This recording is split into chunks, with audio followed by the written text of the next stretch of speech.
अब thrombolytic therapy से क्या मुराद है?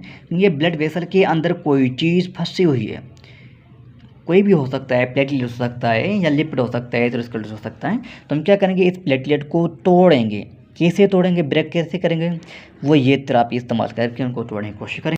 अब नेक्स्ट जो हमारे पास भाई जो टाइप है कार्डियोजेनिक शॉक।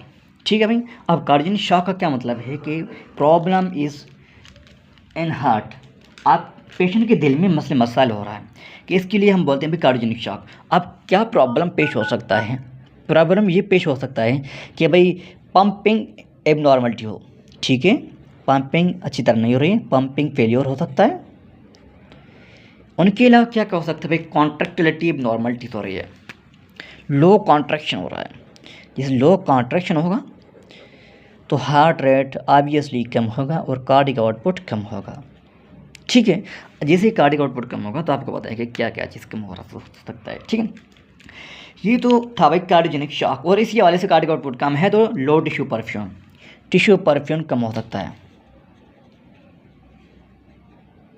ठीक है, अब कार्डियोजेनिक शॉक को मज़ीद दो हिस्सों में बांटा गया है, एक कोरोनरी कार्डियोजेनिक शॉक, दूसरा non coronary cardiogenic shock. Coronary से मुराद है कि भाई हार्ट के खुद के मसल्स ख़राब हैं।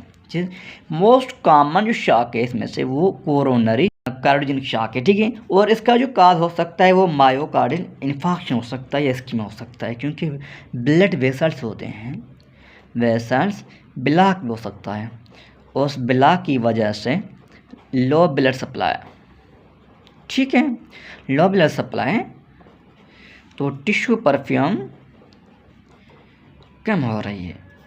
ठीक है, जिसको हम शॉक बोलते हैं, उसी वाले से इनके कॉज हैं।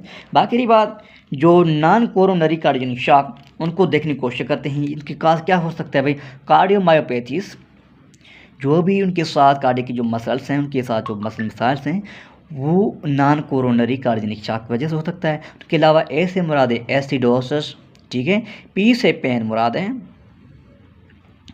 Sorry pen means pulmonary embolism, ठीक है, और टी से मुराद टेट्रोलॉजी ऑफ फेलोर, आपको पता ही है कि जी से मुराद में ग्लूकोज कम हो रहा है, इसलिए भी ये ना NCCS हो सकता है, और कैल्शियम की कमी की वजह से, कैल्शियम कम होने की वजह से भी NCCS हो सकता है। साइंस सेप्टम को क्या क्या देखने को मिलेंगे, साइंस सेप्टम मिलेंगे भाई एफ से मुराद है एफ पेन, ठीक है, ये निमोनिक्स एफ पेन याद रखिएगा।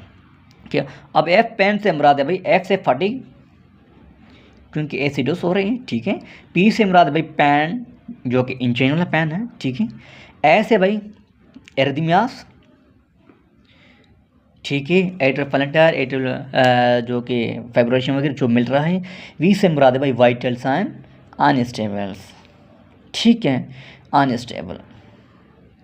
तो ये साइन सिम्पटम थे जो कि कार्डियोजेनिक शॉक को आइडेंटिफाई और उनके डायग्नोस करने का तरीका था। ठीक है भाई,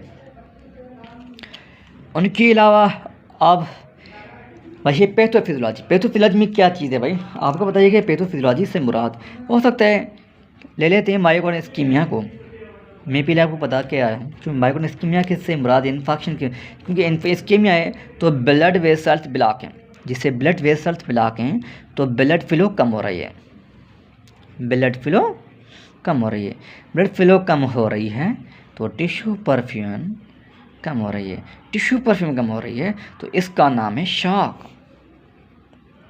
ठीक है, इसी वाले से कुछ और जो साइंस जो कि पैथोफिजियोलॉजी था, जो कि कॉन्ट्रैक्शन कम हो रही है। अब कॉन्ट्रैक्टिल जो कि कम हो रही है तो स्ट्रोक वॉल्यूम कम हो रही है, स्ट्रोक वॉल्यूम के साथ कार्डिक आउटपुट कम होगा, ये दोनों कम है तो आपके सिस्टमेटिक टिश्यू परफ्यूम कम हो सकता है।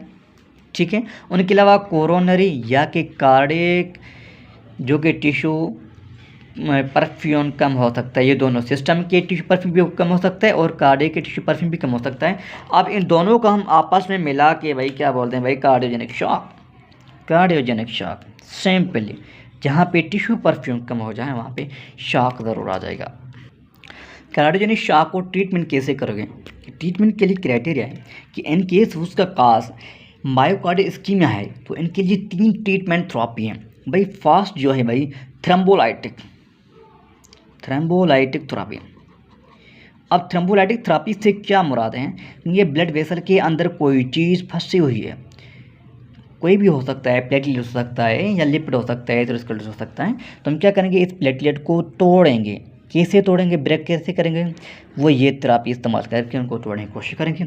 इस कंडीशन को, इस प्रोसेस को, थेरेपी को हम बोलते हैं भाई थ्रोम्बोलाइटिक थेरेपी। मज़ीद देखते हैं कि इनकेस इसमें कोई रिस्पांस नहीं आ रहा तो हम पीसीए करवाएंगे। ठीक है, पीसीए किससे क्या मर्द है, परक्यूटेनियस इंटरवेंशन। मज़ीद क्या है, CABG। ठीक है, कोरोनरी एंजियो बाईपास ग्राफ्टिंग। ठीक है, कोरोनरी आर्टरी बाईपास ग्राफ्टिंग, क्योंकि आपको पता है कोई भी आर्टरी अगर ब्लॉक है, ये ब्लॉक है, तो हमें यहीं पे भाई ब्लड चाहिए तो हम डायरेक्टली यहीं पे बाईपास कर लेते हैं ताकि अब ब्लड यहाँ से आ जाएगा।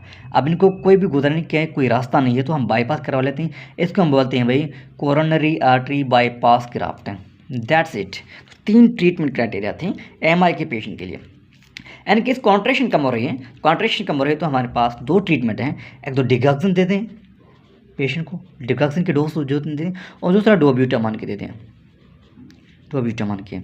आपको बताइए कि ये कॉन्ट्रेक्शन को इंक्रीज करवा लेते हैं। ठीक है, तो ये ट्रीटमेंट क्राइटेरिया था कार्डियोजेनिक शॉक का।